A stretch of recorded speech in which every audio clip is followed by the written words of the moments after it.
ذرا سوچئے، کوئی آسمان سے گر رہا ہو، وسیع و عریض ایمیزون جنگل کے اوپر ایک ننھے سے نقطے کی طرح۔ نہیں، یہ کسی فلم کا سین نہیں ہے، یہ جولیانے کوپکے کی ایک ناقابل یقین بالکل سچی کہانی ہے۔ ایک 17 سالہ لڑکی جس نے موت کو بھی ہرایا۔ یہ کہانی ہے اس لڑکی کی جو آسمان سے گری۔ یہ سوال سننے میں تو بالکل فرضی لگتا ہے نا، لیکن ایک انسان کے لیے یہ ایک خوفناک حقیقت تھی۔ یہ ایک ایسی کہانی ہے جو ہمیں دکھاتی ہے کہ انسان زندہ رہنے کے لیے کس حد تک چاہ سکتا ہے۔ کرسمس کی شام تھی، لینسا فلائٹ 508 کے اندر ایک خوشی کا ماحول تھا۔ مسافر باتیں کر رہے تھے، ہنس رہے تھے، سب اپنے گھر والوں سے ملنے کے لیے بےتاب تھے۔ لیکن انہیں کیا معلوم تھا کہ باہر ایک بہت بڑا طوفان بن رہا تھا، ایک ایسا طوفان جو ان کے اس خوشگوار سفر کو ایک ڈراؤنے خواب میں بدلنے والا تھا۔ یہ جو ایئر لائن تھی لانسا، اس کا سیفٹی ریکارڈ اتنا خراب تھا، اتنا بدنام تھا کہ پچھلے حادثوں کی وجہ سے لوگ اسے دنیا کی بدترین ایئر لائن کہتے تھے۔ جولیانے کے والد نے تو انہیں منع بھی کیا تھا کہ اس سے سفر نہ کرنا، لیکن کرسمس کا وقت تھا، گھر پہنچنے کی جلدی تھی اور بس یہی ایک راستہ بچا تھا۔ پرواز کے پہلے آدھے گھنٹے تو سب ٹھیک رہا، لیکن پھر جہاز کالے بادلوں کی ایک دیوار میں گھس گیا۔ پائلٹس نے طوفان سے بچنے کے بجائے سیدھا اس کے بیچ میں سے اڑان بھر لی۔ جہاز ایک کھلونے کی طرح ہوا میں اچھلنے لگا اور پھر چیختے چلاتے مسافروں پر سامان گرنے لگا۔ کیبن میں ایک دم افراتفری مچ گئی۔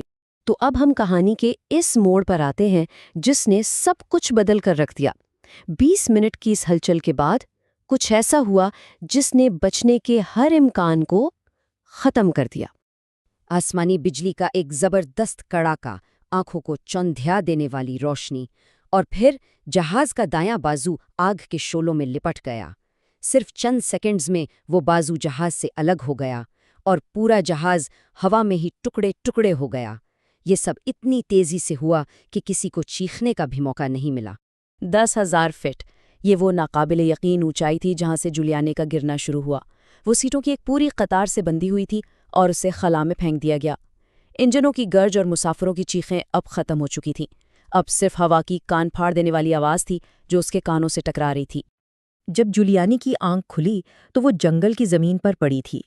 کرسمس کی صبح تھی، اس کا سر چکرا رہا تھا، جس میں شدید درد تھا، اور اسے کچھ یاد نہیں تھا کہ وہ یہاں پہنچی کیسے۔ چاروں طرف جنگل کی آوازیں تو تھیں، لیکن کسی انسان کی موجودگی کا کوئی نام و نشان نہیں تھا۔ ایک گہرا سناٹا تھا۔ اس لسٹ کو دیکھ کر اندازہ ہوتا ہے کہ اس کی چوٹیں کتنی شدید تھیں۔ ہڈی ٹوٹی ہوئی، گہرے زخم اور سر پر شدید چوٹ۔ اس حالت میں اس کا ہوش میں آنا ہی کسی معجزے سے کم نہیں تھا۔ تو سوال یہ ہے کہ وہ 10,000 فیٹ سے گر کر بچی کیسے؟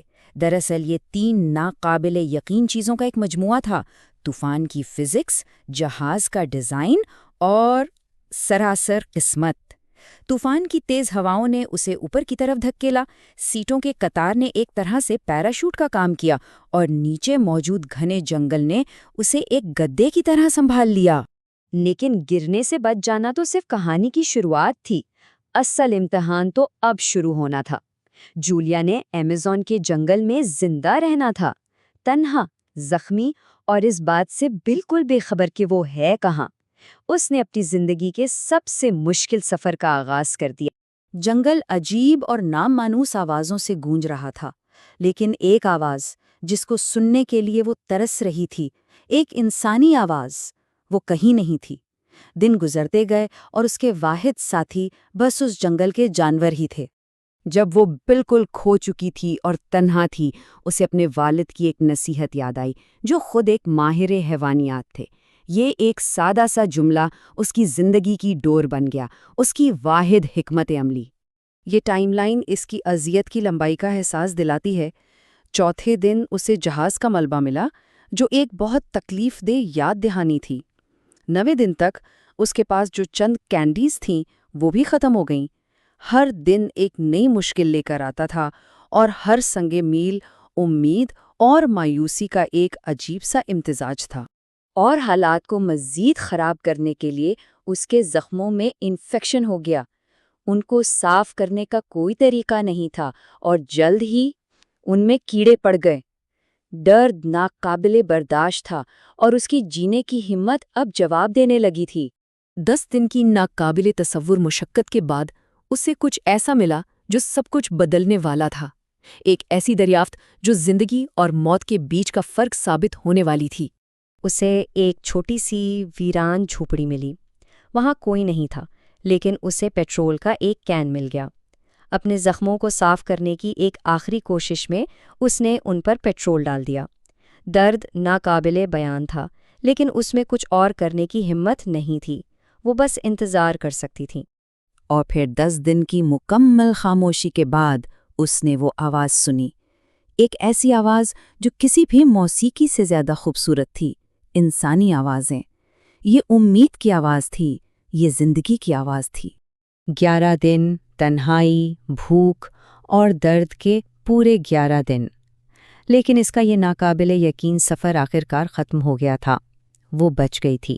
لیکن کہانی یہاں ختم نہیں ہوتی۔ جنگل نے اس پر اپنی ایک ایسی چھاپ چھوڑی تھی جو اس کی باقی کی زندگی کو ان طریقوں سے بدلنے والی تھی جن کا اس نے کبھی سوچا بھی نہیں تھا۔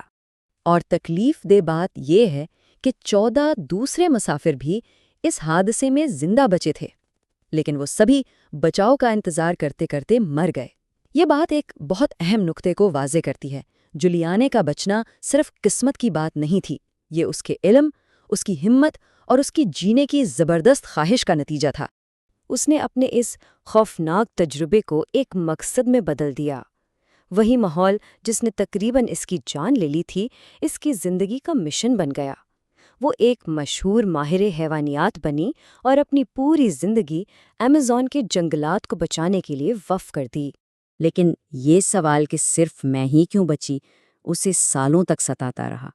یہ ایک ایسا بوجھ تھا جو وہ ساری زندگی اٹھائی رہی، اور ایک ایسا سوال جس کا جواب اس نے اپنے کام کے ذریعے دینے کی کوشش کی۔ تو آخر ناممکن حالات سے بچنے کے لیے کس چیز کی ضرورت ہوتی ہے؟ کیا یہ علم ہے، قسمت یا کچھ اور؟